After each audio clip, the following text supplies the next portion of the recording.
After Sri Lanka, Bangladesh, Nepal gives déjà vu.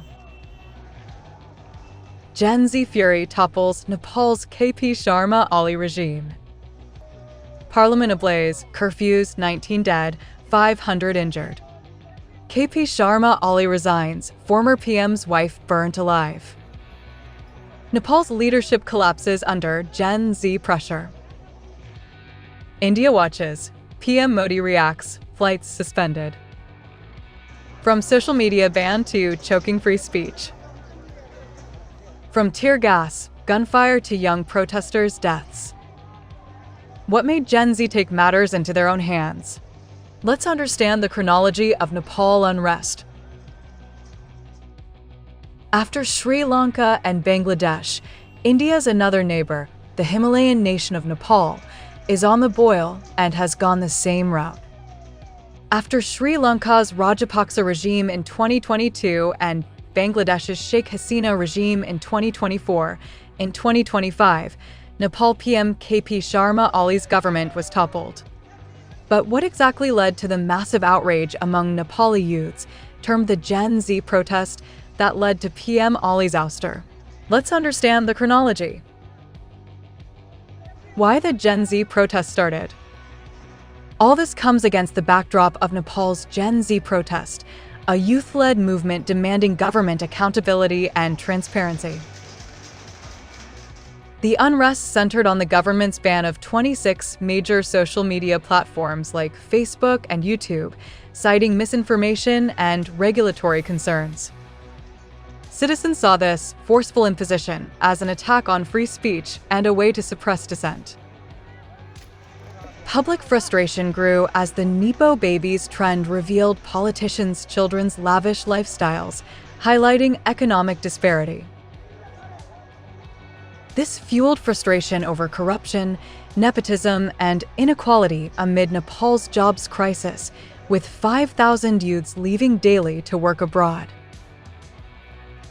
As a result, protests erupted on September 8th in Kathmandu and other major cities of Nepal against the KP Sharma Oli government. Gen Z protesters versus Oli government turns ugly. Tensions escalated, resulting in 19 deaths and 500 injuries in clashes with security forces. Curfews were imposed in cities, including Kathmandu, to restore order, and a power cut was experienced in most parts of Kathmandu on September 9th. The protest turned violent as demonstrators set fire to the parliament building and the president's office at Sheetal Niwas on September 9th.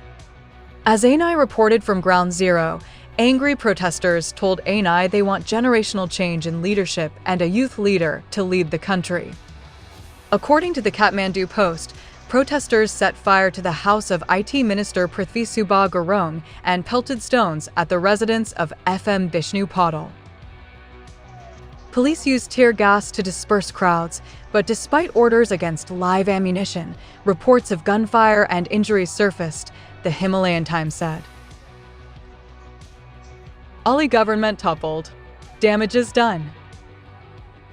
Nepal PM resigned on September 9th as violent protests continued for the second day in various parts of the country, for ministers had earlier resigned from the government. In a shocking incident, the wife of former Nepal PM Jalanath Kanal was burned alive as protesters torched their house in Kathmandu. She was inside her house when protesters set it ablaze and was taken to Kirtipur Burn Hospital, but died from her injuries, family sources told Khabar-Hub. Nepal burning. Top officials urge restraint.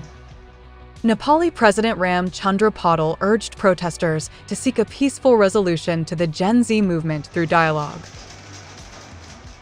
He further stressed the need to avoid further violence following PM Oli's resignation, Himalayan Times reported. The chief of the Nepali army urged Gen Z protesters to pursue a peaceful resolution through dialogue as army troops were deployed to maintain order. Neighbor India reacts.